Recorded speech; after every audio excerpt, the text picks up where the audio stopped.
হেদায়েত দেওয়ার মালিক একজন, চিল্লায় বলেন তিনি কে? একটা সিজদা, একটা সিজদা, একটা সিজদার আদেশকে অমান্য করার কারণে ইবলিস জাহান্নামীদের সর্দার, চিল্লায় বলেন ঠিক কিনা?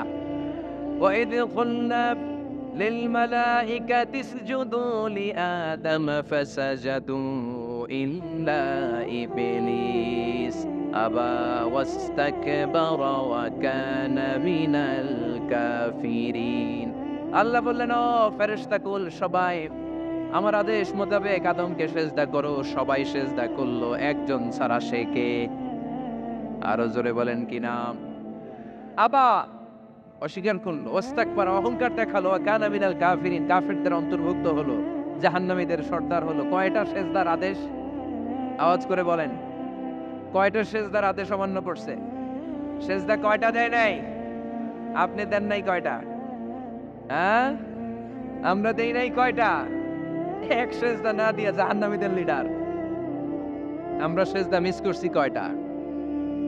কয়টা? মুসলমান সেজদায় লুটিয়ে পড়তে হবে একজনের খুশির জন্য, তিনি কে? তাহলে কোরআনকে যে প্রশ্ন করেছি, কোরআন সব উত্তর দিয়ে ফেললো। কোরআন আমাদেরকে জানিয়ে দিল, তোমরা সবাই আল্লাহর নৈকট্যপ্রাপ্ত বান্দা হতে চাও, আল্লাহর কাছের বান্দা হতে চাও, তাহলে ওয়াসজুদ, কি করো? সবাই বলে নাই, আওয়াজ করে বলো মুসলমান, ওয়াসজুদ মানে কি? সেজদা করো। সেজদা করলেই আল্লাহর কাছে যাওয়া যায়।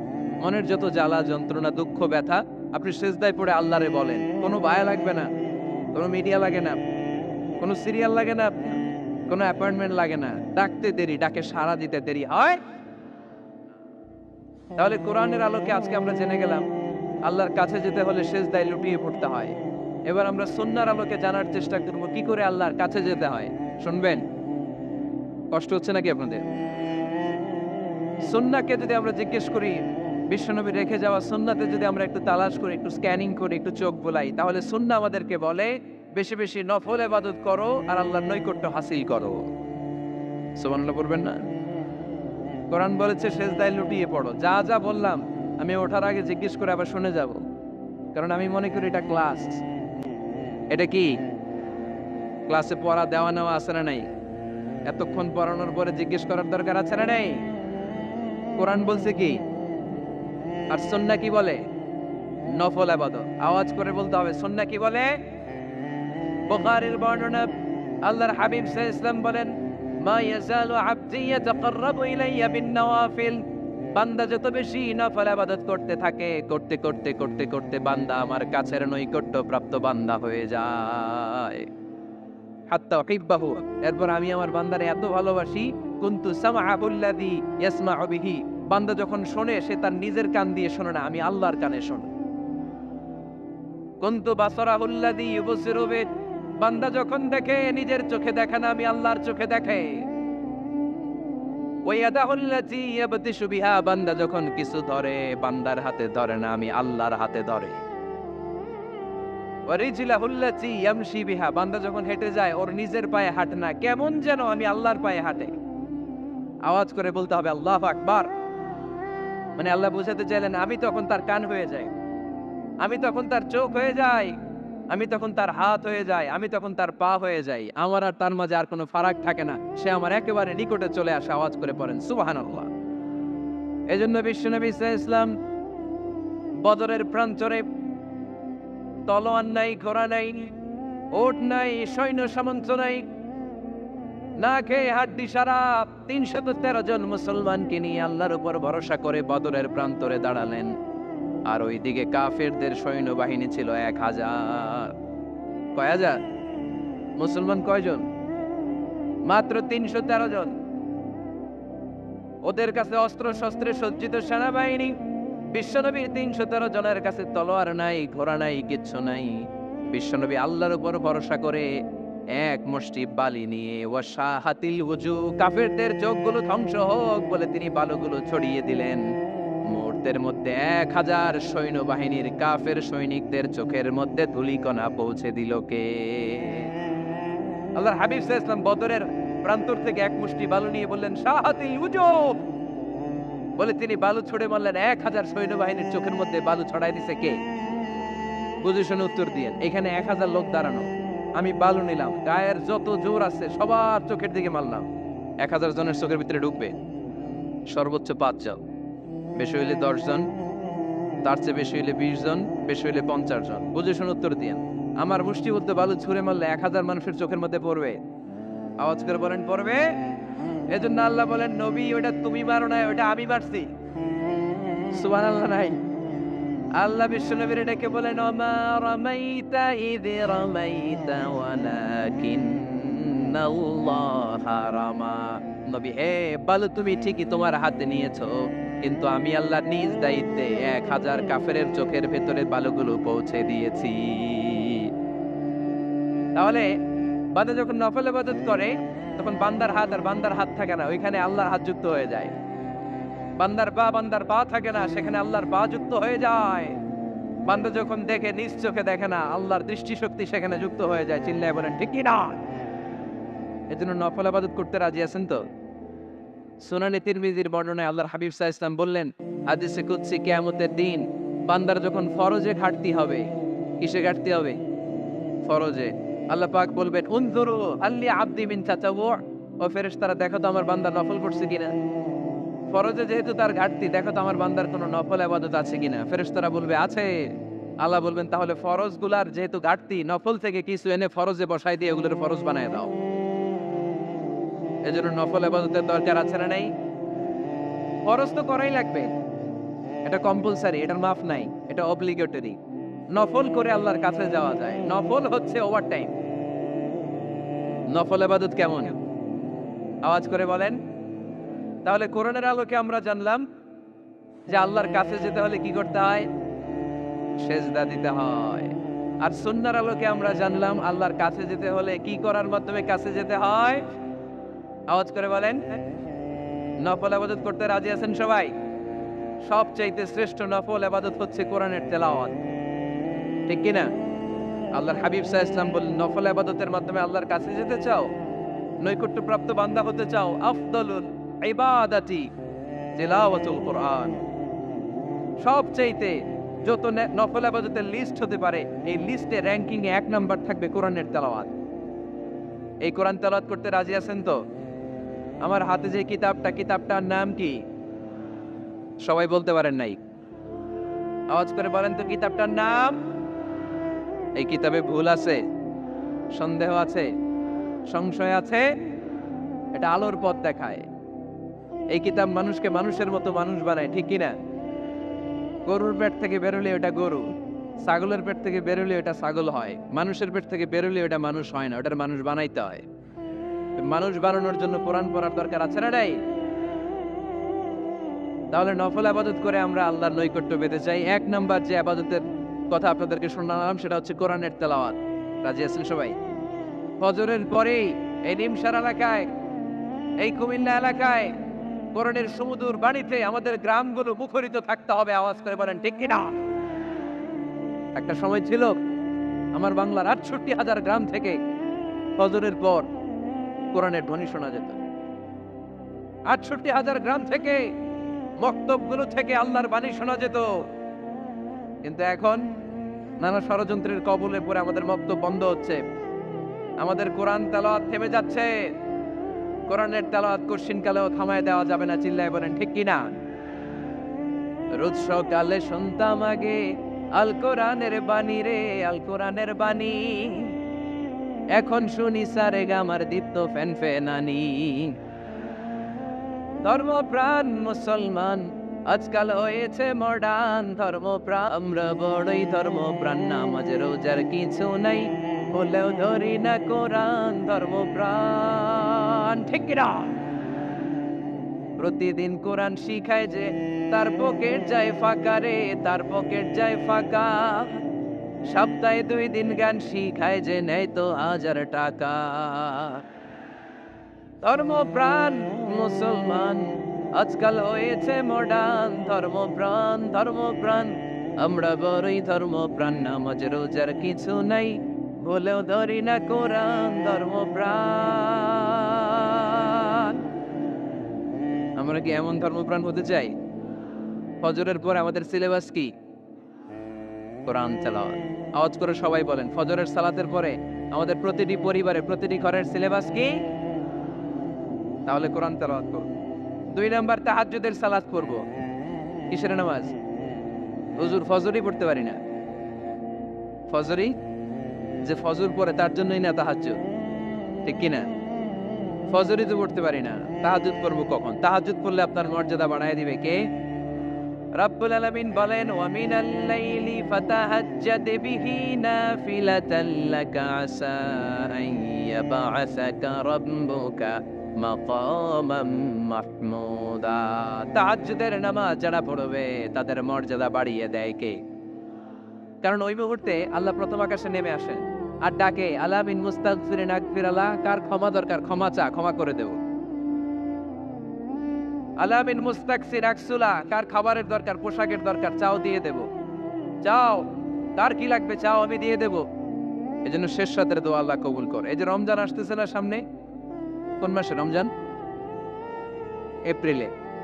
রমজানে তাহাজ্জুদ পড়ার একটা সুবর্ণ সুযোগ, কারণ সাহারি খাওয়ার জন্য তো ওটাই লাগে। একটু তাহাজ্জুদের অভ্যাস করবো আমরা। রাজি আছি তো সবাই? 3 নম্বর নফল ইবাদত হচ্ছে দোয়া। সবাই সবার জন্য দোয়া করো। অনেকে কয় হুজুর আমার দোয়া আমি করবো, ওরটা ওই করবো, এর লেগে আমি করুম কেন? আছে না নাই? না, এটা ভুল। নিজের জন্য করবেন, অন্যের জন্য করবেন। মা মিন আবদিন মুসলিম ইয়াদউ লিআখিহিল মুসলিম ইল্লা ক্বালা লাহুল মালাকু ওয়া লাকা বিমিসলিন। কোন বান্দা যখন তার ভাইয়ের জন্য দোয়া করে, ফেরেশতারা বলে আল্লাহ এই দোয়াটা যে দোয়া করছে আগে তার জন্য কবুল করে নাও। আপনি দোয়া করলেন আল্লাহ আমার ভাই অসুস্থ, তারে সুস্থ করে দাও। ফেরেশতারা বলে আল্লাহ যিনি দোয়া করতেছে তার যদি কোনো অসুস্থতা থাকে আগে তারে সুস্থ করে দাও। তাহলে অন্যের জন্য দোয়া করলে লাভ আছে না নাই? দোয়া করতে জানে না অনেকে, দোয়ার আলোচনা আছে আমার, ইউটিউবে সার্চ দিবে দোয়া, মিজানুর রহমান আনসারী পেয়ে যাবেন। It's an art. দোয়াটা একটা শিল্প। এটার মধ্যে চোখের পানি জুড়ে দিবেন, আবেগ জুড়ে দিবেন, মুহূর্তেই আরশের মধ্যে যে নক করবে। সুবহানাল্লাহ কইবেন না? চোখের পানির দাম আল্লাহর কাছে খুব বেশি। 2 ফোঁটা পানি। কি আপনারা বিরক্ত হয়ে গেছেন? আর 2-1 মিনিট বসেন। 2 ফোঁটা পানি আল্লাহর কাছে প্রিয়। আওয়াজ করে বলেন কয় ফোঁটা? 2 ফোঁটা। এক হচ্ছে জিহাদের ময়দানে রক্তের ফোঁটা, আরেক হচ্ছে অনুতপ্ত বান্দার চোখের পানির ফোঁটা। অনুতপ্ত বান্দা যখন অনুতপ্ত হয়ে কাঁদে, তার চোখের পানি চোখ বেয়ে নাকের ডগা বেয়ে মাটিতে পড়ার আগেই ওই বান্দার সব গুনাহ আল্লাহ মাফ করে দেয়। তাহলে প্রথমে কোরআন তেলাওয়াত, তারপর তাহাজ্জুদের নামাজ, তারপরে দোয়া, 4 নম্বরে জিকির। জিকির নফল ইবাদত, ঠিক কি না? জিকির করতে করতে স্টেজের উপরে উঠে যাবেন আপনারা সবাই। পারবেন কারা কারা? হাত তোলেন। কত বড় সাহস দেখছেন? আমার উপরে বলে লাফাই উঠবে। বাঁশ আছে জায়গায়, বাঁশ। হ্যাঁ, না এটা করবেন না। কারণ ফাযকুরুল্লাহ কামা আল্লামাকুম, জিকির ওইভাবে করো যেভাবে আল্লাহ শিখিয়েছেন। আল্লাহ কিভাবে শিখিয়েছেন? ওয়াযকুরু রাব্বাকুম ফি নাফসিক। দেখেন জিকির করার পদ্ধতি কোরআন থেকে শোনেন। মনে মনে করো, তাদাররুআন সবিনয়ে করো, খিফাতান ভীত বিহবল চিত্তে করো, দুনাল জাহরি মিনাল কওল অনুচ্চ স্বরে, বেশি আওয়াজ করে লাফালাফি করো না। এটা হচ্ছে জিকির করার পদ্ধতি। জিকির করার পদ্ধতি আল্লাহর হাবিব শিখালেন, আহাব্বুল কালামি ইলাল্লাহি আরবাআ, আল্লাহর কাছে সবচেয়ে প্রিয় কথা কয়টি? 1 নাম্বার সুবহানাল্লাহ, 2 নাম্বার আলহামদুলিল্লাহ, 3 নাম্বার লা ইলাহা ইল্লাল্লাহ, 4 নাম্বার আল্লাহু আকবার। এর চেয়ে শ্রেষ্ঠ জিকির আর হতে পারে? আবার আল্লাহর হাবিব সাল্লাল্লাহু আলাইহি ওয়াসাল্লাম বললেন, মান ক্বালা লা ইলাহা ইল্লাল্লাহ দাখালাল জান্নাহ, একবার লা ইলাহা বলে যে মরতে পারবে তার জন্য জান্নাত ওয়াজিব করে দিবে কে? এই জিকিরগুলো করবেন হাতের গিড়ায়, আঙ্গুলের গিড়া আছে না, ডান হাত তুলেন তো, এরকম গিড়াগুলো দেখান তো আমারে, এইভাবে সুবহানাল্লাহ সুবহানাল্লাহ সুবহানাল্লাহ। এটা সুন্নাত, পাওয়া যাবে? আব্দুল্লাহ ইবনে আমর ইবনুল আস বলেন, রাআইতু রাসূলুল্লাহি সাল্লাল্লাহু আলাইহি ওয়াসাল্লাম ইয়াকিদু তাসবিহা বিয়ামিনি, আমি নিজ চোখে আল্লাহ রাসূল সাল্লাল্লাহু আলাইহি ওয়াসাল্লামকে ডান হাতের গিড়াতে এরকম তাসবিহ পড়তে দেখেছি। সুবহানাল্লাহ পড়েন। নীরবে নিঃশব্দে জিকির করবেন। হ্যাঁ, এটা ঠিক। তালিমের জন্য একটু আওয়াজ করে প্রয়োজনে মাঝে মাঝে জিকির করা যায়। যেমন এইভাবে পড়েন, সুবহানাল্লাহ আলহামদুলিল্লাহ লা ইলাহা ইল্লাল্লাহ সুবহানাল্লাহ লা ইলাহা ইল্লাল্লাহু মুহাম্মাদুর রাসূলুল্লাহ সাল্লাল্লাহু আলাইহি ওয়াসাল্লাম। এই যে আপনাদেরকে এখন আমি তালিম দিলাম, এই তালিমের উদ্দেশ্যে সুন্দরভাবে অল্প আওয়াজে জিকির করা যায়, কিন্তু চিৎকার চেঁচামেচি করে, আমার দিকে তাকান, এদিকে তাকান, চিৎকার চেঁচামেচি করে লাফালাফি করে জিকির করা যাবে? জিকির করতে করতে প্যান্ডেলের বাঁশের মাথায় ওঠা যাবে? যিনি জিকির পরিচালনা করতেছেন ওনার ঘাড়ে ওঠা যাবে? যাবে? আল্লাহর হাবিব সাল্লাল্লাহু আলাইহি ওয়াসাল্লাম জিকির করতেছেন, আবু বকর ওমর ফারুক বসা, আবু বকর রাদিয়াল্লাহু আনহু জিকির করতে করতে আল্লাহ রাসূলের ঘাড়ে। হাদিসে আছে না এগুলা? কথা কয় না। আল্লাহর হাবিব সাল্লাল্লাহু আলাইহি ওয়াসাল্লাম তাসবিহ পড়তেছেন, ওমর ফারুক জিকির করতে করতে এশকের ঠেলায় আল্লাহর নবীর কান্দে। গোটা বিশ্বের কোন হাদিসের কিতাবে এই পন্থায় জিকির দেখানো যাবে? কোরআনের কথা শুনেন, ফাযকুরুল্লাহা কামা আল্লামাকুম, ওইভাবে আল্লাহর জিকির করো যেমন করে আল্লাহ তোমাদের শিখিয়েছেন। কোন হাদিস দেখাতে পারবেন যে আবু বকর রাদিয়াল্লাহু তাআলা আনহু জিকির করতে করতে, আরব দেশে সৌদিতে ছিল খেজুর গাছ, জিকির করতে করতে খেজুর গাছের আগায়, ওমরে ফারুক খেজুর গাছের আগায়, এগুলো পেলেন কোথায়? কেন এগুলো করেন? আল্লাহর হাবিব সাল্লাল্লাহু আলাইহি ওয়াসাল্লাম না, আল্লাহর হাবিব সাল্লাল্লাহু আলাইহি ওয়াসাল্লাম যেভাবে জিকির শিখিয়েছেন আমরা ওইভাবে করব। বরকত দিবে কে? 5 নাম্বার নফল ইবাদত, দান খয়রাত করব। রাজি আছেন? গোপন দান, গোপন দান আল্লাহর রাগ কমায় দেয়। কোন কারণে আমার রব যদি আমার উপর রেগে থাকে, আমি গোপন দান করলে ওই রাগটা মুহূর্তে ঠান্ডা হয়ে যায়। আল্লাকা সিররুন ইনদাল্লাহ বাইনাকা আনতা ওয়া বাইনাল্লাহ, আল্লাকা সাদাকাতুন তাখফা লা ইয়ালামুহা ইল্লাল্লাহ, আল্লাকা সিররুন ইনদাল্লাহ বাইনাকা আনতা ওয়া বাইনাল্লাহ, আল্লাকা সাদাকাতুন তাখফা লা ইয়ালামুহা ইল্লাল্লাহ। সুবহানাল্লাহ পড়েন। তোমার আর তোমার রবের এমন কোন গোপন বিষয় আছে নাকি যেটা তুমি আর তোমার রব ছাড়া কেউ জানে না? তুমি জীবনে এরকম গোপন দান করছো নাকি যেটা আল্লাহ ছাড়া কেউ দেখেনি? ওই দানটা আল্লাহ পছন্দ করে। সর্বশেষ কথা বলি, শেষ কথা, মানুষকে খাওয়াবেন। মানুষকে কি করবেন?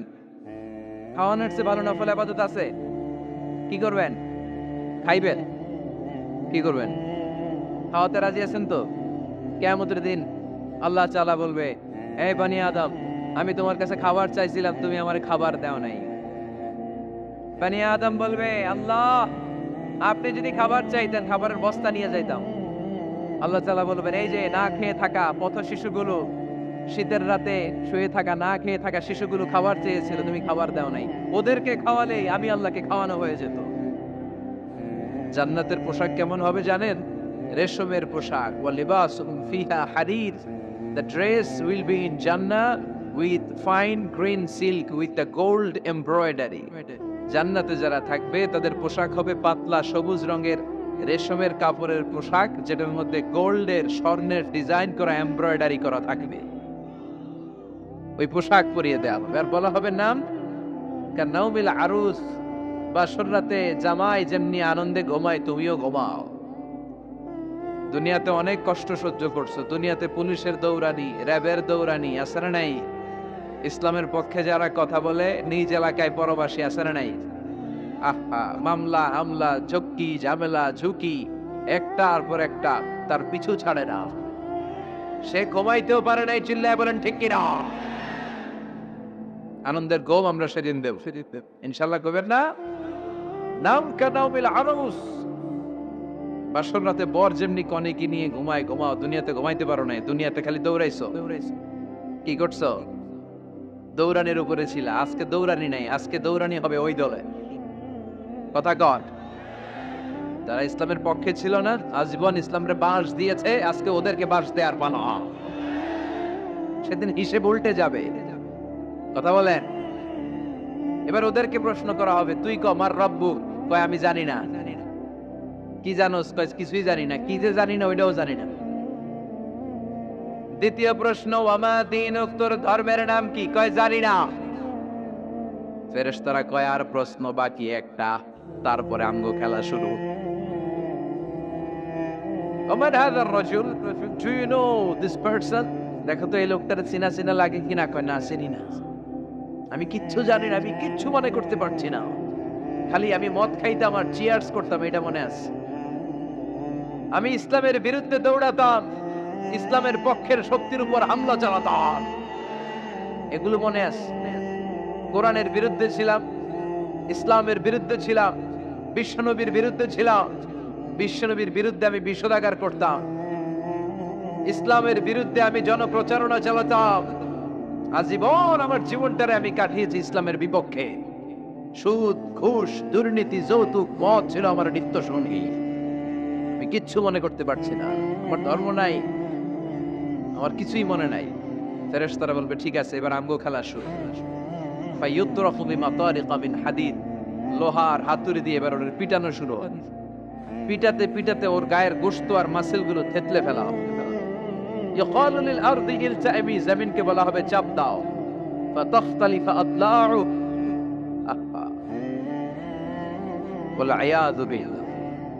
কবরের এক পাশের মাটি আরেক পাশের মাটি এমন ভাবে চাপ দিবে, ডান পাশের পাঁজরের হাড় বাম দিকে ঢুকে যাবে, বাম দিকের হাড়টি ডান পাশে এসে যাবে। ওর চিৎকারে পুরো কবরস্থানটা থারথার করে কাঁপবে। ওরে বাঁচানোর তখন কেউ থাকবে না। ওর ক্ষমতা, ওর দাপট, ওর হুঙ্কার, ওর অহংকার ওরে বাঁচাতে পারবে না। চিল্লায় বলেন ঠিক কিনা? হাত্তা সাস, কিয়ামত পর্যন্ত, কিয়ামত পর্যন্ত এই দুর্বিষহ জীবন সময় তার কাটতেই থাকবে। আল্লাহ কবরের এই আযাব থেকে তুমি আমাদেরকে বাঁচাও। সূরাতুল মুলক যারা নিয়মিত তেলাওয়াত করবে, আল্লাহর মেহেরবানিতে তাদের কবরে কোনো আযাব হবে না।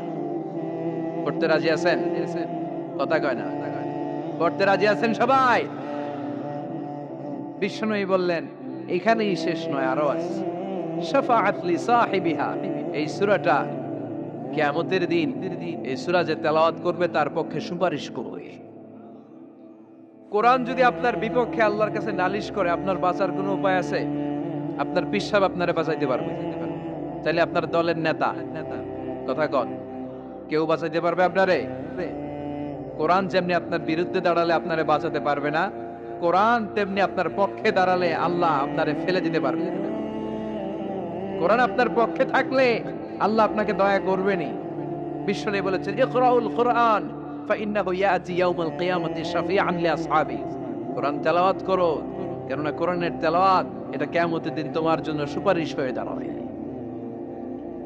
এজন্য বিশ্বনবী বললেন যে ব্যক্তি সূরাতুল মুলক নিয়মিত তেলাওয়াত করবে, এই সূরাটা কিয়ামতের দিন ওই তেলাওয়াতকারীর জন্য আল্লাহর কাছে সুপারিশ করবে। এখানেই শেষ হয়।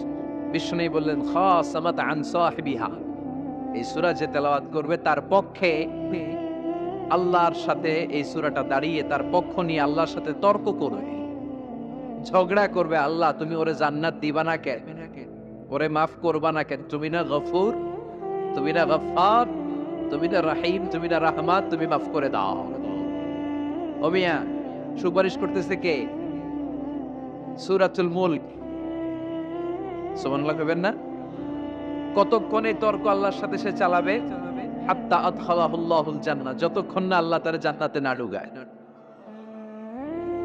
এখানেই শেষ নয়। বিশ্বনবী বললেন মান কারাআ বিহা ফি লাইলাতিন ফাকাদ আকসারা ওয়া আতাবা, রাত্রি বেলায় যে সূরাটা তেলাওয়াত করবে পুরো রাতটাকে বরকতময় করে দিবে কে? এজন্য বিশ্বনবী বলেন আমি চাই আমার সব উম্মত এই সূরাটা মুখস্থ করে নেক। আমার চাই আমার ছোট বড় আবাল বৃদ্ধ বনিতা সব উম্মতের হৃদয়ের মধ্যে এই সূরাটা গাঁথা থাক, মুখস্থ থাক, হিফজ করা থাক। আমরা বিশ্বনবীর উম্মত না? কথা কর। নবীর এই আশাটা আমাদের পালন করার দরকার আছে না নাই? আমরা কি পারি না এই সূরাটা মুখস্থ করে রাখতে? মাত্র 30 আয়াত, প্রতি মাসে কয় দিন? প্রতিদিন এক আয়াত করে মুখস্থ করলে লাগে কয় দিন? প্রতিদিন এক আয়াত করে মুখস্থ করলে 30 দিনে এই সূরা মুখস্থ করতে রাজি আছেন? সবাই রাজি আছেন তো? মনে থাকবে? নেক্সট টাইমে নেক্সট ইয়ারে আসলে জিজ্ঞেস করবো যে সূরা মুলক মুখস্থ হয়েছে কিনা। হ্যাঁ, মনে থাকবে তো? আল্লাহ তুমি তৌফিক দাও। এই সূরাটা পড়লে আল্লাহ আপনার দৃষ্টি শক্তিকে খুলে দিবে। আপনার চোখের সামনে কোনো পর্দা থাকলে পর্দাটা সরে যাবে, আপনি আল্লাহর মাহাত্ম্য বুঝতে পারবেন।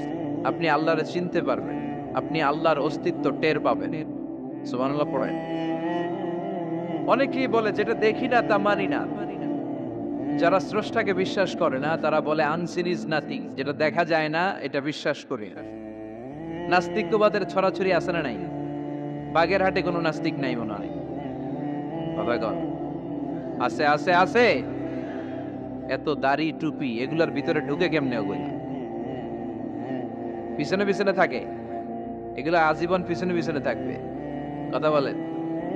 ইয়াং যুবক যারা আছে তোমরা একটা বই পড়বে, প্যারাডক্সিক্যাল সাজিদ, একটা বই আছে বাজারে, নাস্তিকদের বিভিন্ন প্রশ্নের জবাব। এই বইয়ের লেখক খুব ভালো করে ওই বইতে তিনি তুলে ধরেছেন। লেখকের নাম আরিফ আজাদ। এটা পড়লে শিক্ষিত যারা, তাদের মনের মধ্যে এই ঘুরপাক করা প্রশ্নগুলোর উত্তর তারা পেয়ে যান। বইয়ের নাম প্যারাডক্সিক্যাল সাজিদ, আরিফ আজাদের লেখা। তো তার পাশাপাশি এই সূরাটা পড়লেও আমরা জানতে পারবো, কারণ এই সূরাটা হচ্ছে দি সূরা is an eye opener for us all. আমাদের সবার চোখ খুলে দিবে এই সূরাটা। আমাদের ঘুমন্ত বিবেককে জাগিয়ে তুলবে এই সূরাটা। যারা বলে যে স্রষ্টাকে দেখা যায় না, তাদের জন্য এই সূরাটা একটা মেডিসিন। আল্লাহ কেমন যেন এই সূরায় বলতে চায়, ওপেন ইউর আই, তুমি তোমার চোখ খোলো না একটু। You must find your God, তুমি তোমার আল্লাহরে খুঁজে পাবা। আপনি আকাশের দিকে তাকান, বাতাসের দিকে তাকান, জমিনের দিকে তাকান, আল্লাহরে খুঁজে পাবেন। সাইয়েদনা ইব্রাহিম তারার দিকে তাকালেন, বললেন মনে হয় এটাই আমার রব। পরে দেখে তারা নাই, কয় না না, আমার রব তো আমার ছেড়ে চলে যেতে পারে। সাইয়েদনা ইব্রাহিম চাঁদ দেখলেন, পূর্ণিমার চাঁদ দেখে ভাবলেন তাইলে এটা তো তারার চেয়েও বড়, মনে হয় এটা আমার রব। পরে দেখলেন চাঁদও নাই। সাইয়েদনা ইব্রাহিম কয় আমিও আপনার লগে নাই। এরপরে সূর্য উঠলো, গগন বিদারী সূর্য পুরো জমিনটারে আলোকিত করে ফেললো। উনি বললেন আদা আকবার, সূর্য অনেক বড়, তাহলে এটা আমার রব। পরে বিকেল বেলা যখন সূর্য ডুবে যায়, সাইয়েদনা ইব্রাহিম কয় না, আমার রব তো আমার ছেড়ে কোথাও চলে যেতে পারে। তখন তিনি চিন্তা গবেষণার মধ্য দিয়ে মহাসত্যের খোঁজ পেলেন। সুবহানাল্লাহ পড়ে। মহাসত্য হচ্ছেন একজন, চিৎকার করে বলতে হবে তিনি কে? সে আল্লাহ বলে, গোলাম আমার অস্তিত্ব অনুভব করার জন্য তোমাকে ডজন ডজন বই পড়া লাগবে না, ডক্টরের ডিগ্রি লাগবে না। তুমি আমার সৃষ্টি করা এ বসুন্ধরার দিকে তাকাও, এই গাছপালা নেয়ামত রাজির দিকে নজর বুলিয়ে তাকাও। তুমি সাগর দেখো, তুমি পাহাড় দেখো, তুমি ঝর্ণা দেখো, ঝর্ণার কলো কলো আওয়াজের ভেতরে আমি আল্লাহরে খুঁজে পাবো। কথা কর। মাননীয় প্রধানমন্ত্রীর হাতে আস্তে আস্তে যাও, তুমি তো পুরো মাইক নাড়ায় ফেলতেছ। ক্ষমতা কার হাতে? নাকি প্রধানমন্ত্রীর হাতে? র্যাবের প্রধানের হাতে? পুলিশ প্রধান? ডোনাল্ড ট্রাম্পের হাতে? ভ্লাদিমির পুতিনের হাতে? নরেন্দ্র মোদীর হাতে? কার হাতে? জোরে বলেন। বিশ্বাস হয়? কিন্তু আমরা কিন্তু প্রায়শই বলি সকল ক্ষমতার উৎস জনগণ। এভাবে রাষ্ট্রীয়ভাবে কিছু কুফরি আমাদেরকে শিক্ষা দেওয়া হয়, চিল্লা এখন ঠিক কিনা? এটা রাষ্ট্রীয় কুফরি। সকল ক্ষমতার উৎস জনগণ নয়, সকল ক্ষমতার উৎস একজন। চিল্লায় বলেন তিনি কে? আপনি নিজের একটু নিজের জিজ্ঞেস করেন তো যে আপনার ক্যাপাসিটি কতটুকু? আমার ক্যাপাসিটি আসলে কতটুকু? আমি আসলে কতদূর করতে পারি? কতদূর ক্ষমতা আমার আছে? একটু জিজ্ঞেস করে দেখেন। ডায়রিয়া যাদের হয় 5 বার 7 বার 10 বার যদি টয়লেটে যাওয়া লাগে, ওর চেহারার দিকে আর তাকানো যায়? নিজেকে দিয়ে ভাবেন, যেদিন আপনার পেট মোচড় দিয়ে ডায়রিয়া হয়েছে, 7 বার 8 বার ইমোটিল ট্যাবলেট খাওয়ার পরে, স্যালাইন খাওয়ার পরেও ভালো হচ্ছে না, 10 বার 12 বার যেতে যেতে চেহারাটা সাদা হয়ে যাচ্ছে, গায়ে কোনো শক্তি নাই, এরপরে 3-4 জন কাঁধে করে টয়লেটে ঢোকায়, আছে না নাই? 10 বার 12 বার টয়লেটে গেলে আর কোনো শক্তি নাই, কই আই মরে যাইও, আই আর হাইতান নরে মাফ করি দে, এরকম হয় না? তখন ভয় লাগে, মনে হয় যে আমি আসলেই মরে যাবো, সবার কাছে বিদায় নেয়, আমারে মাফ করে দাও, আমি হয়তো বাঁচবো না। কত লিমিটেড পাওয়ার আমাদের, কত দুর্বল। 5 বার টয়লেটে গেলে চেহারার দিকে তাকানো যায় না, চেহারা বেস্টি মেরে থাকে, সে নাকি ক্ষমতার মালিক। আল্লাহ বলেন ওয়া খলিকাল ইনসানু দাঈফা, তোদেরকে আমি দুর্বল করে বানিয়েছি। শুধু আমরাই দুর্বল না, আমি দুর্বল, আমার বাপ দুর্বল, আমার দাদা দুর্বল, আমার 14 গোষ্ঠী দুর্বল। আমরা দুর্বলের ঘরের দুর্বল। সবল হচ্ছে একজন, তিনি কে? এজন্য সকল ক্ষমতার উৎস কোন দৃষ্টিতে কোন যুক্তিতেই টিকে না যে সকল ক্ষমতার উৎস নাকি মানুষ। এই কথাটা যুক্তির আলোকে টিকে? সকল ক্ষমতার উৎসকে কি ক্ষমতা আছে আমাদের? কোনো ক্ষমতাই নাই। আজকে কেউ যদি পেছন থেকে চিৎকার দিয়ে বলে হুজুর প্যান্ডেলে সাপ, মজা করে বলছি, এতে অনেকে খুঁজতেছে কই সাপ, কই সাপ। দেখছেন ক্ষমতার মালিক নাকি আমরা? আর আসলেই যদি 3-4টা সাপ ফস করে এদিক দিয়ে ফালা চলতো, black mamba, king cobra, Python, হ্যাঁ, এই সাপগুলো যদি ফস করে এখানে ঢুকতো, আপনাদেরকে খুঁজে পাওয়া যেত? এতক্ষণ স্লোগান চলে, এখন দৌড়। আছে না নাই? সাপ বাদ দেন, ভাউয়া ব্যাং চিনেন অথবা কোলা ব্যাং? বাগেরহাটে কি বলে, কি করে? খালি লাফায়। 10টা ভাউয়া ব্যাং, 2টা স্টেজে আর 8টা প্যান্ডেলে ছেড়ে দেওয়া হলো। অবস্থাটা কি হবে জানেন? ভাউয়া ব্যাং আর কি লাভ দিবে? এর চেয়ে বড় লাভ দিবেন আপনার? এর চেয়ে বড় লাফাইতে লাফাইতে আমরা ভাগবো। এই হচ্ছে আমাদের অবস্থা। নিজেকে একটু জিজ্ঞেস করেন যে how much capacity I belong, কতটুকু ক্ষমতা আমার আছে। আহা, মাঝে মাঝে বাসে যখন আমরা চড়ি পেশাব চাপে না? কথা বুঝতেছে না বোধহয়। আমরা বাসে করে সফরে যাচ্ছি, পেশাব চাপে না? চাপে। ড্রাইভাররে অনুরোধ করার পরে ড্রাইভার বলে এই বাসের নিয়ম হচ্ছে ঢাকা টু কক্সবাজারে থামবে একবার। কয়বার? আরো 20 কিলোমিটার পরে ওইখানে থামানো হবে। ওই বেটার যান যায় পেশাবের চাপে। এরকম পরিস্থিতিতে আমরাও জীবনে কালে ভদ্রে 2-1বার পড়েছি কিনা? ওই সময়ের কথাটা একটু খেয়াল করেন যে আপনার কি অবস্থা হয়েছিল তখন। সে নাকি ক্ষমতার মালিক, সে নাকি সকল ক্ষমতার উৎস, যার 10 মিনিটের পেশাব আটকে রাখার ক্ষমতা তার থাকে না। এজন্য মানুষ কখনো ক্ষমতার উৎস হতে পারে না। চিৎকার করে বলতে হবে সকল ক্ষমতার উৎস কে? কি দুর্বল আমরা। মশা কামড়াইলে মশারে ধরতে পারি না, মারতে পারি না, দৌড়। মশা ওইরা কই চলে যায় খুঁজেও পাই না। কুত্তা এম করে কামড়াইলে আমরা কুত্তারে কামড়াইতেও পারি। কথা বলেন, অসহায় হয়ে তাকিয়ে থাকি। আহা, কি দুর্বল আমরা, কি দুর্বল। কোনো ক্ষমতা নাই। তুফান, ঝড়, জলোচ্ছ্বাস, ভূমিকম্প হলে টের পাওয়া যায় আমরা কত দুর্বল। বাগেরহাটে মনে ভূমিকম্প হয় না? হয়। আহা, মাঝে মাঝে মাঝরাতে 3টায় 4টায় ভূমিকম্প হয় না? লোকজন দৌড়, কেউ লুঙ্গি সহ দৌড়, কেউ লুঙ্গি ধুইয়া দৌড়। কারণ আগে জান বাঁচাতে হবে, এটা ফরজ। কি বিপদে আমরা পড়ে যাই। দৌড়।